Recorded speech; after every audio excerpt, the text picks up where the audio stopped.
Hello and a warm welcome to JANA GANA MANA 24/7. And today I'm going to talk about a very important issue. Now, if you look at uh, the time since this new year has begun, in January 2026, not many days have passed, but the constitutional standoff between the governors and the elected state governments have intensified across Tamil Nadu, across Kerala, and Karnataka. Now, these disputes primarily center on the customary address to the Legislative Assembly, where governors have refused to read the state prepared speeches or they have walked out of sessions. Now, I'm going to take all these examples one by one. Now, look at what has happened in Tamil Nadu, where governor is R.N. Ravi. Now, the governor R.N. Ravi walked out of the assembly without delivering his customary address. And what is the reason he gave? The governor cited disrespect to the national anthem and he alleged his microphone was cut during the proceedings. He objected to the speaker, M. Appavu, insisting he read only the cabinet approved version of the speech. Now, what was the reaction? M.K. Stalin called for a constitutional amendment to abolish the requirement for a governor's customary address. So that's one case. Now, take the case of Kerala. What has happened in Kerala? Governor is Rajebdra Arlekar. Now, Arlekar delivered a significantly abbreviated policy address, skipping major portions of the text prepared by the state cabinet. What is the reason he gave? The governor omitted sections that were critical of the central government. Imagine the sections which are critical of the central government, it has been omitted by the governor himself. And what was the reaction? Chief Minister Pinarayi Vijayan in Kerala condemned the omissions as a violation of constitutional norms and an attempt to sabotage the state's policy presentation. This is the second case. Now let's talk about what has happened in Karnataka.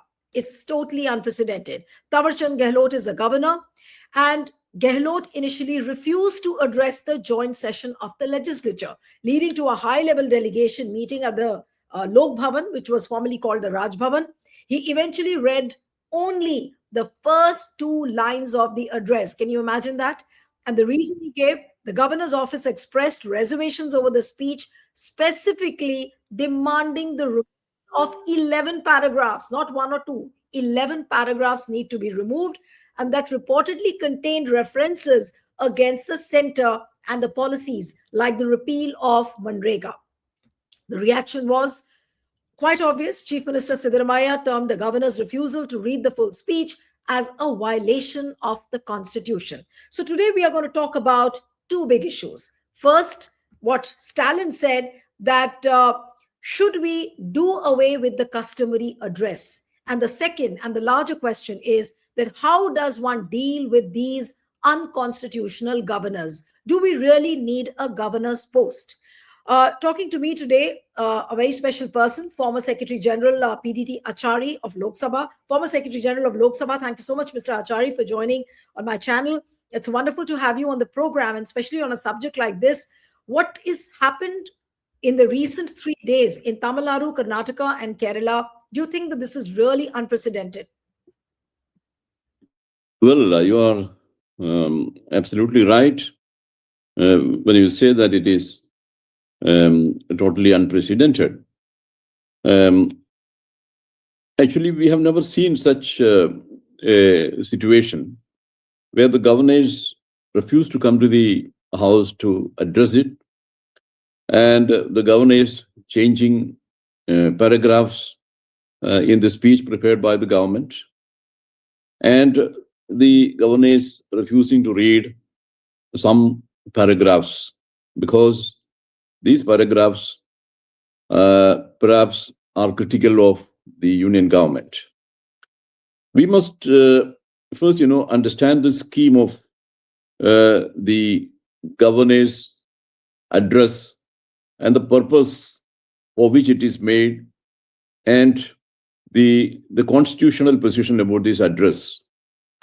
What exactly is the constitutional position about this address? The governor reads an address and inform the legislature about why the assembly has been summoned. That means the causes of summons. These are the words which are used in the Constitution, Article 176. So this is a practice which has been followed. In fact, we have borrowed this from the Westminster system. There also the sovereign comes, addresses parliament members and explains to them, in short, what exactly are the programs of the government for that particular year and what policies the government proposes to follow. It's a customary thing. So we have adopted it from there and we have put it in our constitution. Here, under the constitutional scheme, the governor summons the legislature and the governor addresses the members of the legislature on various issues. And the governor sends messages to the House on a bill which is pending before the House and so on. And the governor shall address the legislature and explain or inform the members, inform the legislature about the causes of summons. These are things which are mentioned in the Constitution, Article 174 to 176. Now, we are concerned basically about 176. What exactly is the purpose of this address? Now, the address, it is prepared by the government. And the government alone is responsible for what is there in the address. This address contains only the government's programs and policies and how the government is going to deal with all these various matters and the fiscal position of the government and the fiscal problems which the government is facing, etc., etc. So whatever the government feels, that will be put in the address. Now, the question is, should the governor read whatever is written by the government? Does the governor have any discretion in the matter? In fact, the point is that the governor does not have any kind of discretion in this matter. The governor has to read this address as it has been given to him by the cabinet. Cabinet is the authority which decides what should the address contain, and nobody else. Governor, under Article 163. Can the governor use his or her discretionary power in omitting portions from the customary address? No, it's a firm no. Okay. Because we must understand the difference between 1935 Government of India Act and the Indian Constitution. In the 1935 Government of India Act, the governor had discretion. It was written in the constitutional provision in that act. But here, in our constitution, that word discretion has been removed. That means the governor, under the constitutional scheme that we have, governor has to act on the advice of the Council of Ministers. And governor doesn't have an independent power. Governor is not a parallel power center. Governor has to act on the advice of the Council of Ministers. In this case also, if an address has been prepared by the government, it has been given to the governor, he has to read it. I must also make it clear that the governor is in no way responsible for what is there in the address. Even if it is critical of the central government, governor has no role in that. Governor is not a part of that. So the point is, it is actually the elected government which is responsible for what is there in the address. And therefore, governor should have no hesitation or reservation about reading what is there in the address. And that is the constitutional position, because governor has to act on the advice of the Council of Ministers. Therefore, the governor cannot take a position that, look, these are paragraphs which are critical of the central government, therefore I won't read it or I won't come to the House. No, it is actually... But the very fact that the governors are insistent and saying that we will not read any portion which is critical of the central government, what does it really mean? It doesn't mean anything. Ultimately, the text of the address as prepared by the government will go in record. And whether the governor has read it or not read it, that is immaterial. It is actually the full text which has been prepared by the Council of Ministers, by the cabinet, that Mr. alone Acharya, will go on record. point, you are saying that whether the government reads the portion or not, but the entire government or the state address or the speech prepared by the state government actually goes on record without any omissions by the Yes, government. absolutely. Okay. Governor So has no this means power even to Mr. change a comma in the address. No, but Mr. Acharya, if you're saying that it doesn't make any difference whether the governor reads it or not, so this is simply political posturing by the governor at the behest of the center. Well, I don't know why the governors are doing this, but you can have your own conclusions. That's the thing. But in my view, this is against the constitutional provisions, and this is against the well-settled practice which has been followed by all the legislatures in democratic countries which follow the Westminster system. Right. No, but Mr. Acharya, now can this be challenged in the court of law? Can this be challenged in the Supreme Court that why the governors are doing away with the customary address? See, the point is, in my view, there are two options available to the government. One is, if the governor does not come to the house at all, actually, the governor is creating a constitutional crisis. If the governor does not approve the bills or assent to the bills which are sent to him, he is creating a constitutional crisis. Now, the governor himself is creating a constitutional crisis. If you go to Article 356, it says when the constitutional machinery of a state breaks down, that means the governance of that state cannot be carried on in accordance with the provisions of the constitution, then it is presumed that there is a breakdown of the constitutional machinery in that state, and therefore the central government steps in and takes over the administration of the state. But before that, 356, before that, there is an Article 355. It says it shall be the duty of the union government to see that the constitutional machinery in a state functions as per the constitution. That is also very important. So far, we have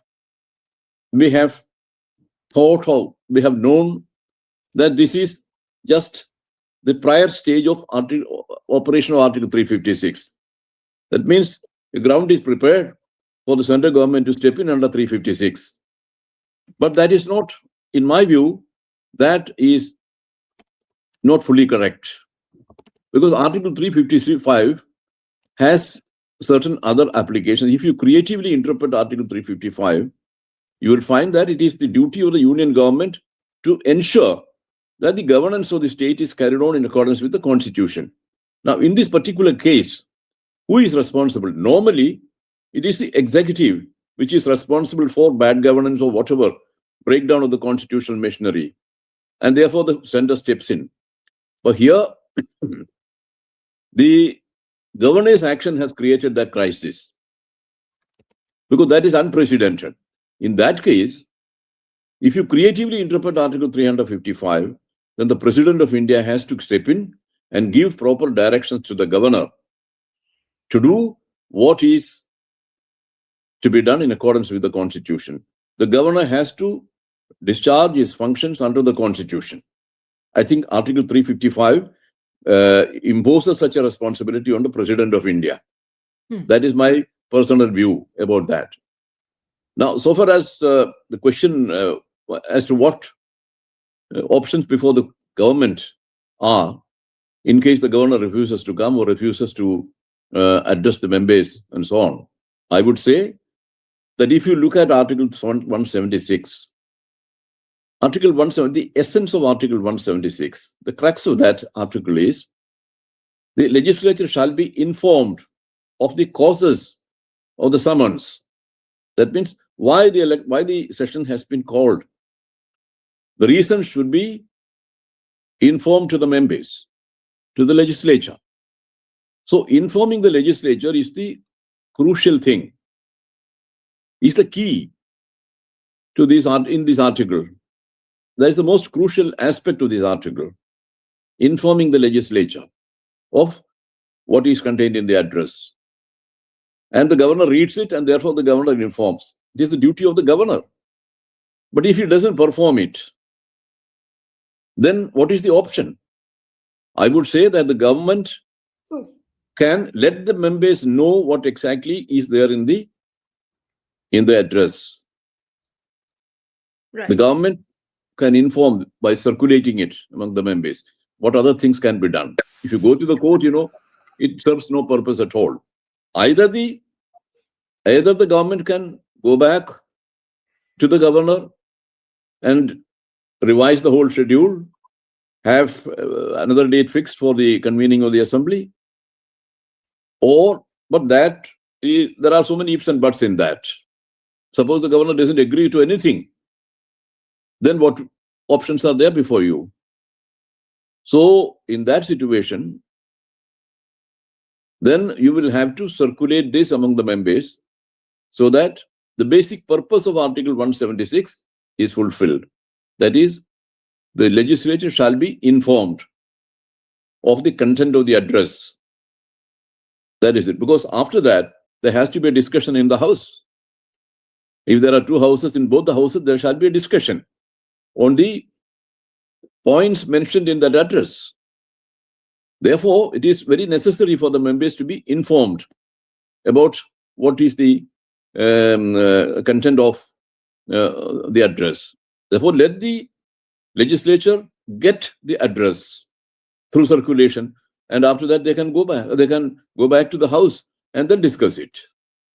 And here, the governor becomes redundant in this case. Right. But that is an extreme kind of step, because if all of the things fail, all of the steps fail, then this is the only way out. And if you go to the court will take its own time. The purpose will not be served here. Of course, if the court gives a decision, it will be valid for the future. But at the moment, what exactly is happening? There is a constitutional crisis before you. So, Mr. ACHARY, what you're suggesting is actually a political solution, that if the governors are obstinate or if the governors are behaving in an unconstitutional manner, the only way the state governments can answer is that circulate the speech to the entire house. Whether he reads it or not shouldn't make a difference. Okay, so now I'll come to the next question, what you've suggested and what Stalin has said. Stalin says that why shouldn't we do away with the customary address of the governor? Now, is that possible? How can that be possible? And should this be one of the options?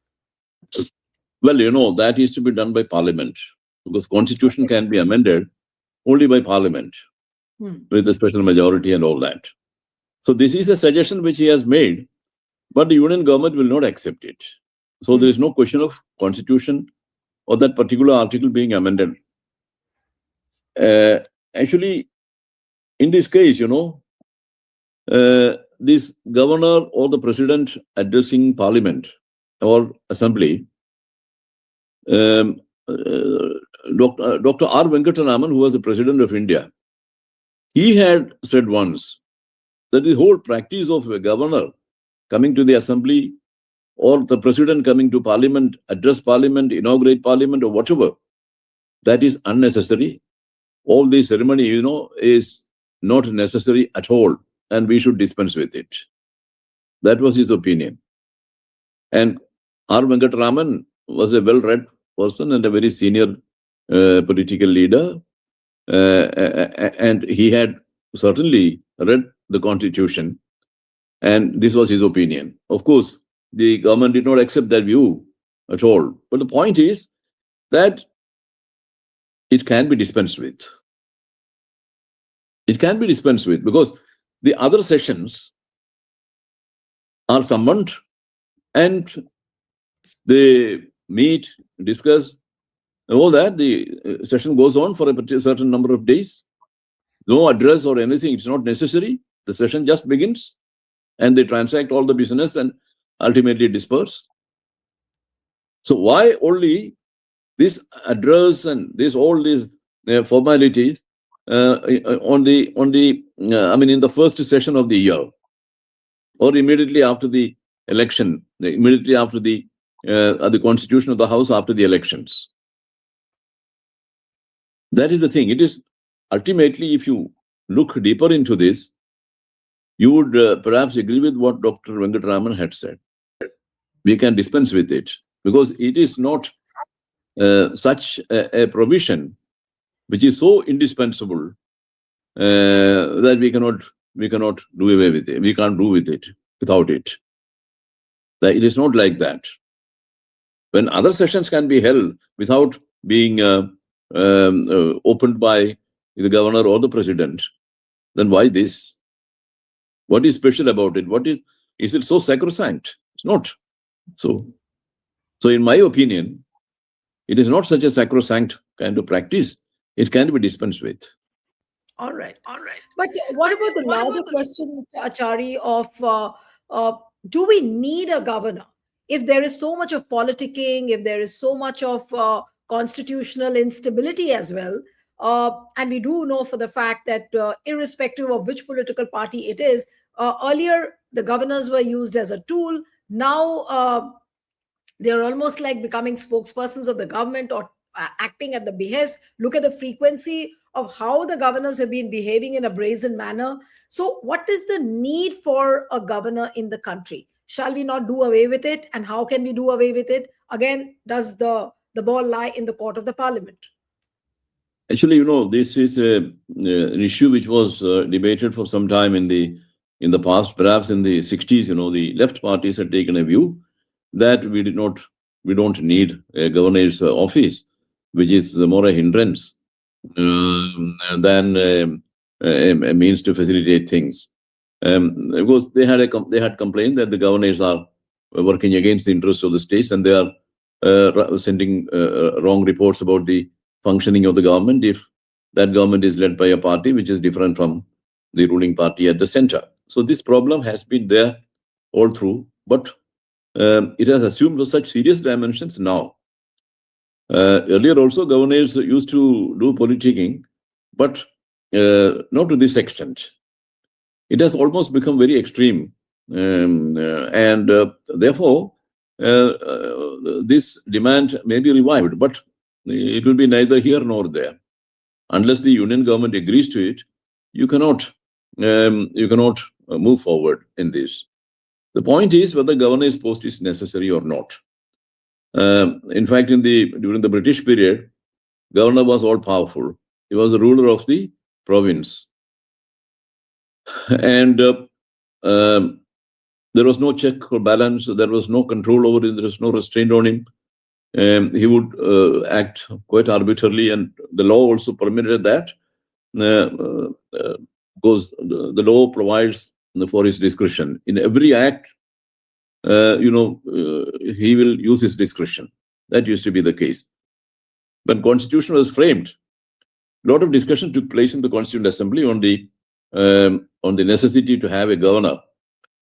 There they all sort of agreed. There was some kind of consensus that the post of governor should be there as a bridge between the union and the states, because we have a federal system, and therefore there must be a person who will act as a bridge between the union and the states.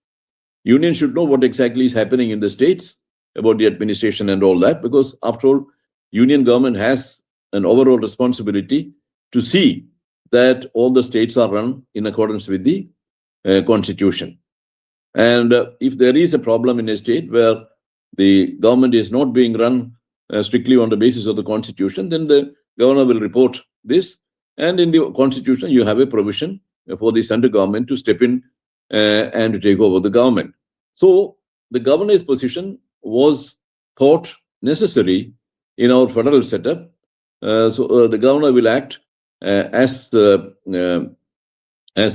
bridge between the union and the state government. But at the same time, the governor's office was actually conceived of as a wise counselor, means a person who will give wise counsel to the state government.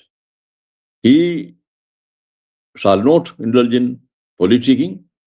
He will act as a wise advisor, an elder person who will advise the government, caution the government, give them saner advice. If the government, is very is moving ahead unrestrainedly, then naturally the governor will step in and he will advise them, caution and all that. That is it. Because immediately after the election, the government tends to be a little overzealous, and the governor is there to advise them, look, restrain yourself, and this perhaps is not a good step, therefore refrain from it. That kind of advice the governor will give. But if the government decides to go ahead with that, then the governor will step back, because after all, it is the elected government, which has all the powers, and then they are responsible to the people, not the governor. Therefore, the governor will step back, but governor will give advice and all that. So there must be a person of eminence occupying that office who will perform this role. This is considered to be a very important role. But then we have seen what has happened over the period of years. Because initially, when this post was allowed to be to continue, they had a view about what sort of persons should occupy this office.